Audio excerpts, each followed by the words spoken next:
So here in issue 13 of Ultimate Spider-Man, things get absolutely insane. And yes, insane for Ultimate Spider-Man standards, with us first seeing the introduction of the symbiote Spider-Man, and Peter going on to fight literal dinosaurs. Yeah, it's pretty crazy. And so on the 31st of January, through the skyline of New York, we see a figure swinging in the distance, which of course this turns out to be Spider-Man, but the black suited Spider-Man. And there are two very important distinctions that you have to make here. First, of course, this isn't the alien goop that comes from a whole different planet like the Venom usually is. And secondly, so far this version or AI technological Picotech suit has shown no ill will towards Peter or anybody so far. So maybe this Venom or symbiote Spider-Man suit, whatever may have you, may not even be a bad guy. Oh yeah, and maybe the most important part so far, the person inside of the suit right here isn't even Peter himself. It is his son, Richard Parker, because as you know, Peter Parker himself has been missing for 2 months so far. And so right now this suit, this AI Picotech suit of Peter, is essentially taking his place, protecting his family, and as you see here,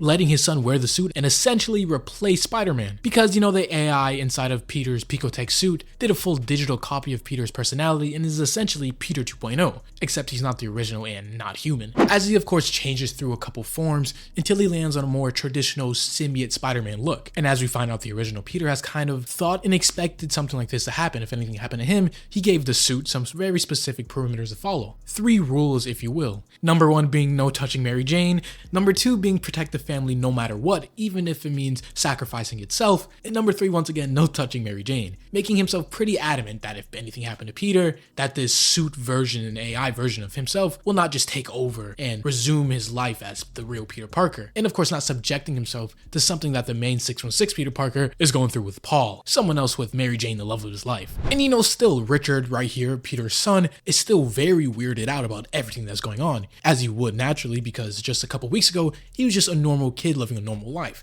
Now he's finding out that his father is a superpowered individual fighting against the Maker in this rule against the entire world, and now he is with his AI version of his dad swinging around as some vigilante Spider-Man. It is all just crazy. And plus he's worried about him, Peter, being gone for almost 2 months with no one knowing anything about him. But as you see, that's kind of not the case, as this suit right here knows a little bit about Peter's current situation. As it goes on to say, what I know is your dad is a fighter. He will get up from whatever knocked him down. And if it ever was worse than that, if he really was gone, I would know that too. And even the suit itself isn't sure how he would know how deep his connection to the real Peter Parker goes, but he just understands that he would. And so naturally, Richard goes on to say, wait, if you can sense him, why don't you just use that ability to find him so we can rescue him? But the suit goes on to further explain that it doesn't really work that way. He, however, did tell him a couple months ago that if he wanted, he could eject a few trace amounts of himself, the suit, the Picotech suit, into his bloodstream. That way he can always track and find him. And that he can also do the same to his family, which of course Peter immediately denied that and didn't care for that idea,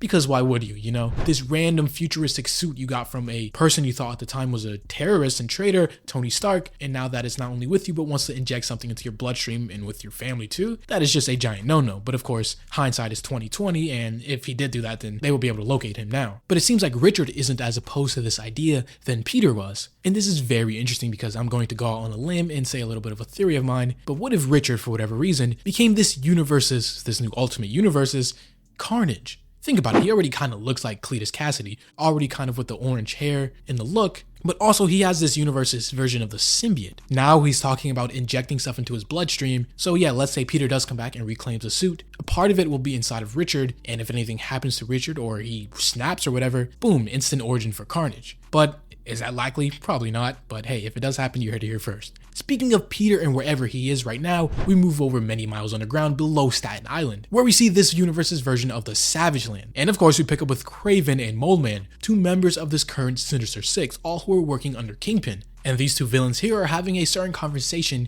regarding to the captured heroes, you know, Spider-Man, Peter Parker, and Green Goblin, Harry Osborn. Because Kraven is down here within the Mole Man's territory, because he wants to use this new Savage Land as a part of his scheme for his quote-unquote greatest hunt. Him going on to explain, I am a true predator and the hunt must be pure. There must be real risk, the prey must be free, and the environment not just to my advantage. And the creatures you have down here are remarkable. They come from a better time, when the world was simple and motivations were pure. Live or die, kill or be killed. This place is truly a testing ground. Because yes, here in the Savage Land, there are live dinosaurs and creatures of almost of unnatural origin. As you see a 6th-armed gorilla choking out a triceratops. And essentially Kraven wants to use this opportunity here, as he has these 2 great heroes captured, for his biggest hunt yet, because here in the Ultimate Universe so far, there hasn't been that many vigilantes or superheroes going around, other than Spider-Man, Green Goblin here, and the Ultimates off doing their own thing. So Kraven here, being a self-proclaimed true predator, wants to take and use this opportunity to the fullest. But as they are here arguing, suddenly another voice rings out, and it is Mysterio, another member of this new current Sinister Six. But he goes on to say, well, maybe not even he, this could be a woman underneath the suit, because we have absolutely no idea who this new Mysterio is.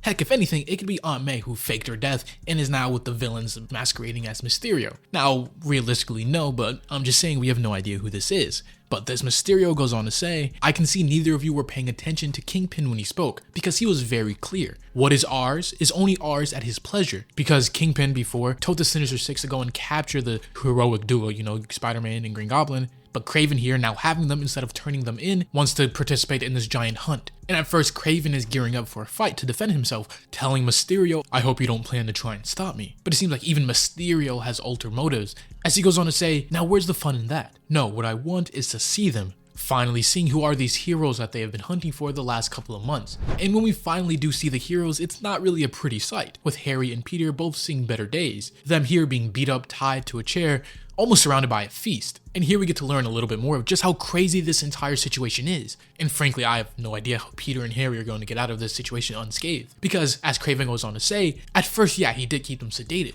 before he got to know them. Then there were other drugs to learn about their hidden secrets and their greater truths. But for now, after learning their secrets, who they are, what they can do, who are they connected to, he has now come up with a little bit more of a efficient way of keeping them captured, taking a page out of Amanda Waller's book, and he put bomb collars on them. But for now, as you've seen, they're surrounded by this giant feast. Because before they can go on this giant hunt, Kraven says, what is the sport in hunting a starving animal? And now we get to the topic of, this giant hunt that Kraven is trying to put on, and how exactly he's going to go through with it. Because at first, his instinct was to be a loyal soldier to the Kingpin, turn them in and then make them fight each other, while the rest of the Sinister Six just looked on as they beat each other to death. But to the response of Harry, he's just like, no, we would never even do that in the first place. And yes, Kraven came to the same realization, especially since, Spider-Man is Spider-Man, a physical beast, and Harry is more or less just a normal man piloting a very high-tech suit. And the heroes fighting in a one-sided stomp just isn't the kind of satisfaction that Kraven was looking for. So he decided to dig a little deeper, looking for a more profound motivating factor. And it seems after using certain truth serums and monogamy, Kraven finally found a way to make Harry and Peter go along with his little game here, this great hunt. Because as Mole Man finally points out, he figured out who they are. Because yes, obviously they are decostumed and demasked, but Kraven dug deeper. Because as he goes on to explain, he figured out who the Green Goblin was before he found out about anyone else. His tracks were easy for a hunter like Kraven to follow. He is Harry Osborn, and if you didn't know the name, you surely know the company he owns, Oscorp. And not only that, but Kraven goes on to name his family, his wife, Gwen Stacy. Of course, just angering Harry at the mention of his wife, but then they move on to the other hero here, who throughout this entire time hasn't even said a word nor looked up to the faces of any of the villains here. And as Kraven points out here, this is Peter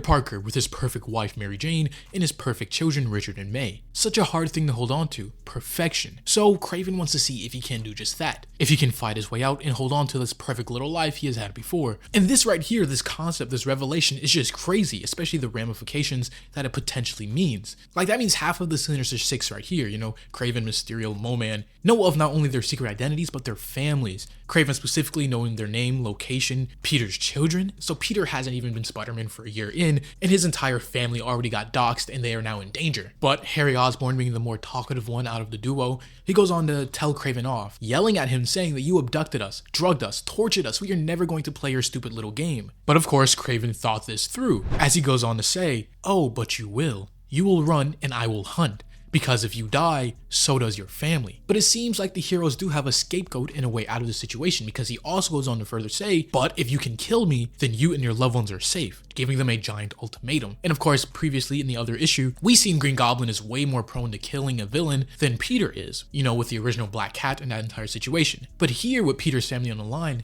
I truly don't know if this Ultimate Peter would be willing to kill Kraven to protect not only his life, but his family's life. Because yes, Peter will never take a life unless it's the absolute last option. But he isn't like Batman. Batman has a strict no-kill rule at all. Peter, if pushed far enough, well, let's just say that option isn't entirely off the table. But with them now knowing this here, we see Harry change his tune a little bit, finally changing his mind and taking the deal. Because at least they have a chance for victory instead of being here tied up with bomb collars strapped to their neck. And with Peter finally looking up now with such a determined look on his face, we get a glimpse of just how far Peter is being pushed here, and potentially if you will ever cross that line in taking out Kraven permanently. Because Kraven himself sees this almost killer instinct within Peter, now deciding, okay, why wait? Forget the meal, I'll give you the hunt now, as he presses a button underneath the table, launching them both out of the little hideout onto the savage lands below, starting Kraven's great hunt. And as soon as they make it to the bottom, suddenly their collars start to beep and go off. But as it turns out, this is all just essentially a giant prank on Kraven's part, just putting the fear into their hearts, making their stomachs drop, as he goes on to talk to them through a speaker in the collars, telling them to get used to the fear. But don't worry about bombs or anything, because Kraven would never rob himself of the pleasure of killing them himself, but the fear of their death, looming around every corner, that is real. And they have 3 hours to prepare before Kraven himself starts to come after them. And remember, this is the Savage Lands, so it isn't just Kraven who is coming after them, there are gigantic and unnatural beasts around every corner, as Peter and Harry now make a run for it, trying their best to stay alive. And here with them finally free and out of immediate danger, they start to come up with a little bit of a plan, with Peter immediately thinking to head towards the edge of the jungle to see if they can find some sort of way to the surface. But it seems like Harry Osborn has a different sort of plan in mind, because as he stops Peter, he tells him, wait, what about Kraven? How are we going to deal with him? But Kraven right now is the last thing on Peter's mind, because he says hopefully we can just get out of here and evade him without him noticing, because we have to get back home. I cannot worry about anything but that right now. He knows about our families. But for this precise reason is why Harry brought it up in the first place, because in his mind, that is why they need to end things right here. Harry doesn't even have his suit, so he's the most vulnerable one here. But Peter is, well, Peter, he's a physical beast, and unless you're well high above into the tier of power of different heroes and villains and stuff, Spider-Man's gonna thrash all over you. And here we get to see a prime example of that, because as his spider sense goes off, we see a full velociraptor behind Harry Osborn. And it would have been over for Harry. Harry would have been raptor food if it wasn't for Peter immediately stepping in, stopping his jaws from snapping shut. And you know, Peter, after being tortured for almost 2 months that he has been missing, he is in no situation to play around, letting loose some of his frustration and anger as he actually and violently beats this dinosaur to death. Yes, with his own bare hands, Peter puts the pain on this reptile with its green blood dripping from his hands, which is something I didn't think I would say today, you know. Spider-Man beating a velociraptor to death. Is it very intense and maybe out of character for Spider-Man? Possibly, but this situation is just bad all around. It's pushing Peter and Harry to their absolute limits. And it's going to get even worse for them as their limits are going to be pushed well past what they're comfortable with as we see more velociraptors show up,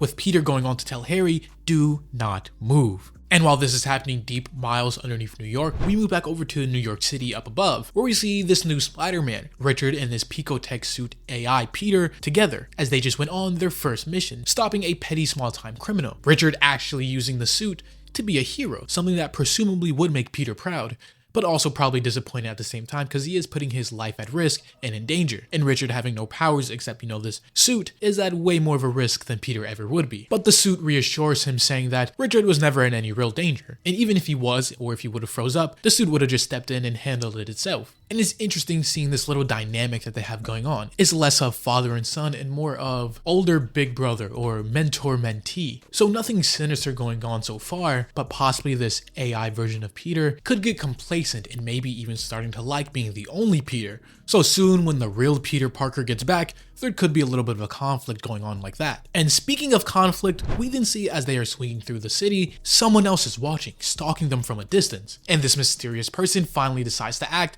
shooting a disc, cutting their rope, making them fall to the ground, as we see it's none other than this new black cat. Because previously the older one, you know, the original, got brutally hurt and disabled from Peter Parker and Harry Osborn's doing. And now with this new Spider-Man up on the scene, Felicia here, the new and improved black cat, doesn't know that this is a different Spider-Man. So of course with her wanting revenge, Richard unfortunately is going to get the tail end of it. But that is something we won't get to see now and further explain as this issue and video comes to a close. If you have enjoyed, leave a like, or subscribe if you're new and want to see more content just like this. As always, this was the Hero Informer, and thank you for watching.